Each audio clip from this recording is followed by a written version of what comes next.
Greeks, and they did what they did, right? So this is important understanding that whole mixture of how the Persians are involved with the Jews and why that whole thing even exists, because you have to basically account for how did this large army of Persians get to Kemet, somehow get around the Hebrews and conquer Egypt and not have to deal with any Hebrews at all, which Herodotus attests to this whole civil war between the Egyptians and the Persians. Never once does he mention any Jews because they didn't exist during this time. So it's important to understand this. Then we go back to what I was saying about how Serapis Christos was created. These people was indoctrinated. They were sent out to go and spread this whole doctrine of the so-called Jewish faith, which it was something completely different during that time. And this is why we have everybody saying the Igbo and all these other tribes, African tribes, were Jews, and they themselves claiming to be Jews because blacks, Africans were sent out to spread this doctrine, and they did. This is why the older paintings show them as being black and everything like that. This is what you got to understand. So it's not as if these people are the biblical Jews. We never found anything pertaining to biblical Jews. Why is it that we have Persian artifacts from that time frame when the, Israelites are supposed to have been marching and everything like that? Why is it that we have that? Why is it that we have ancient Egyptian artifacts? Why is it that we have Aryan artifacts? We have everybody's artifacts from that time involved in all this, except for the Jews, because these people didn't exist. So it's something you got to understand in looking at this whole thing. So I know when I was talking about this before, a lot of people had shit to say. A lot of people didn't believe it. But this is the history you got to look at. And it's easy because clearly the Persians and the Arabs are a mixed people created for that reason, right? Who had the longest slave trade of African people, longer than the Europeans? The Arabs, for a reason, right?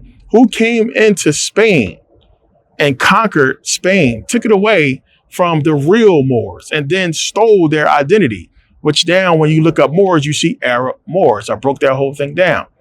That was done under the orders of Rome, commanding these Arabs to go over there and do exactly what they did, because they can't have these black people, these Africans, seeing a white face come and conquer. You don't see the white people until after the conquest is done by the Arabs, right? So how is it you have Arabs basically coming to Kemet, and then all of a sudden, well, let's go Persians first. You have Persians coming to Kemet. Now white people run it, right? You have Arabs coming to Spain. Now white people run it. Think about that. They can't be in the Middle East. They can't survive there. They can't survive in Egypt. So who they let come in there? The Arabs, who they control. I mean, you got to understand, but behind the shadows, behind the scenes, they're running everything, just like we see with the Jews. They are running everything, right? So this is what you got to understand, what's taking place. So we have today, how are we going to get these people to give up their freedoms? We're going to have terrorism.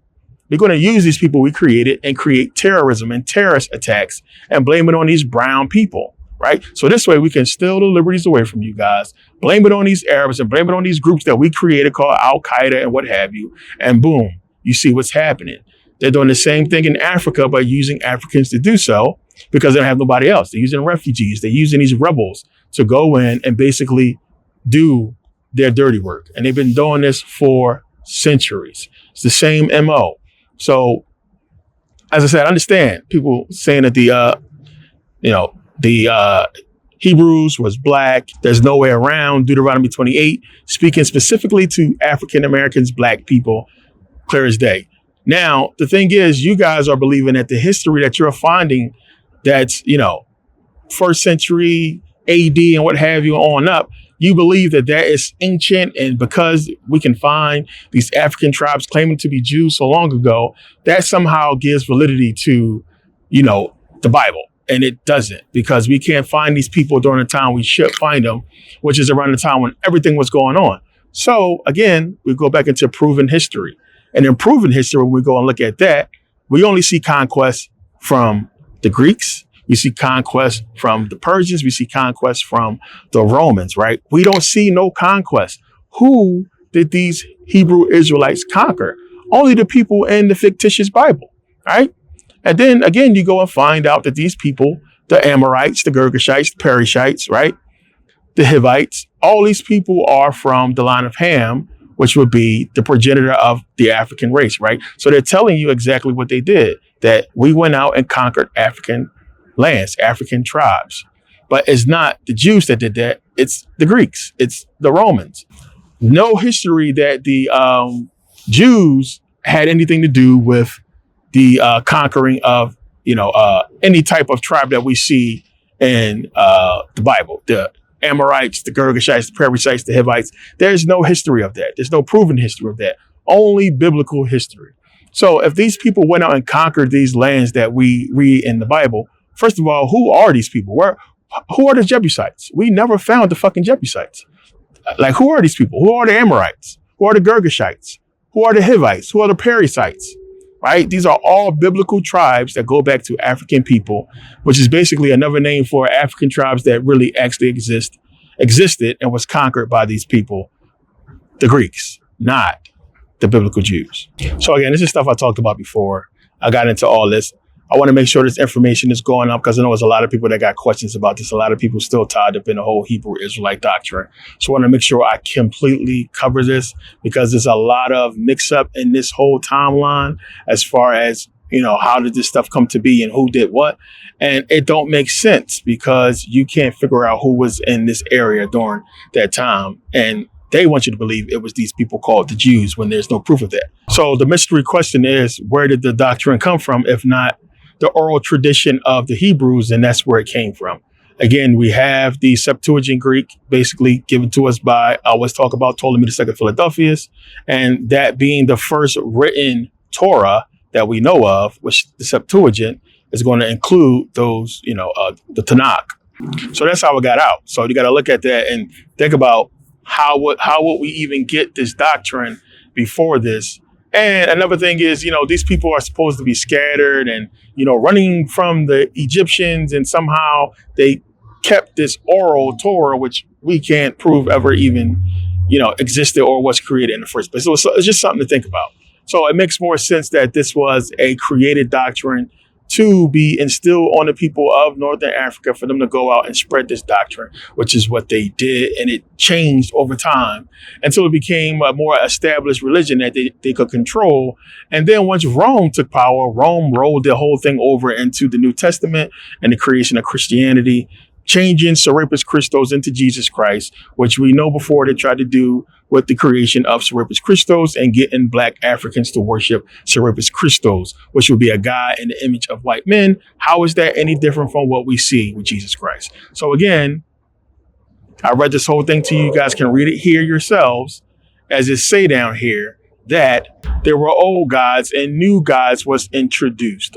So that's what's leading to the disconnect right there. Them not understanding where this whole doctrine comes from and believing the mystery of it is somehow validity for the Old Testament and the whole Hebrew doctrine when it's not, because there's no proof. This is what you got to look for. You have to look at that whole thing. Where did the Persians come from? How did the Persians get this assignment to go and conquer and everything like that?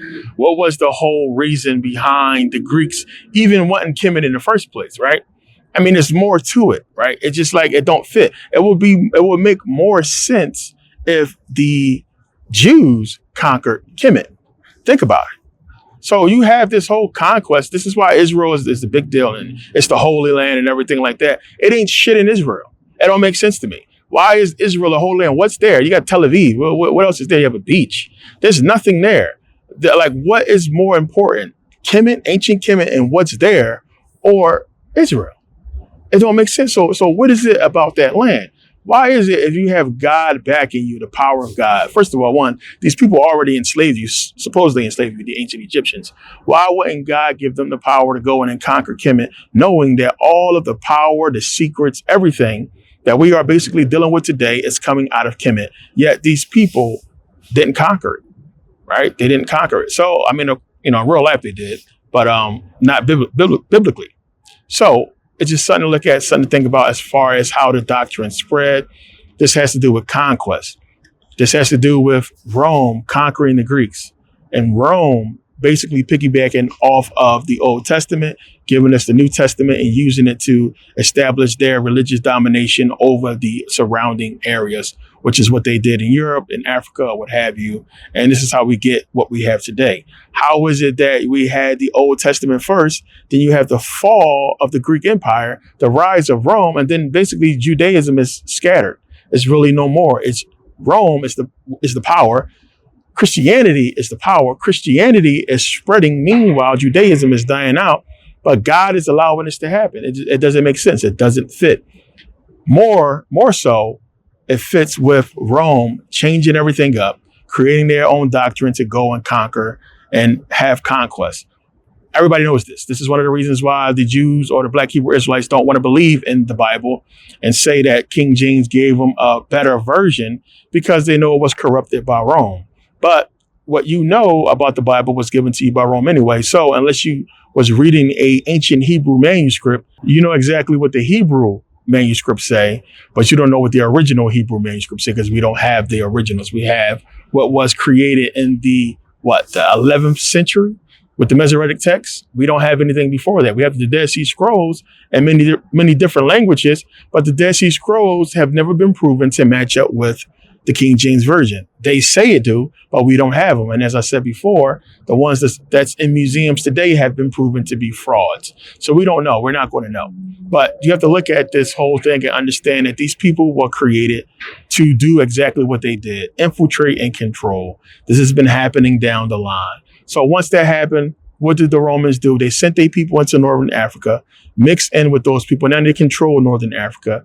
They took control of it, calling it, everything below there sub-Saharan. Now they run North Africa. They have all these mixed race people in there, where the culture and history and the major accomplishments we find in North Africa, they are now trying to take control of and say Northern Africa was always white, when we know African people lived there, as I broke down and proved that whole thing. So it's a lot to get into with this whole situation. I just wanted to make this video real quick and basically get you guys into the understanding of what I was talking about when I was saying the Persians, basically was created and the Arabs was created. A lot of emails about that. People seen the video, people watched the live, and I got into that a little bit. But I wanted to touch on that a little bit so you guys can see. Also, you can check out some of these videos, and I'll go into it a lot more deeper. You got no questions, do you? No, I have no questions. Good to go. So I'm going to get out of here real quick, man. And thank you guys for taking the time to watch. Merkabah Scholar Society members, make sure you guys check your emails. The app is out. You guys can go ahead and request. Make sure you guys request membership before you log in, so I can go ahead and improve everybody who's supposed to be on there. The app is only for Merkabah Scholar Society members. All links are in the description for people who are still trying to join.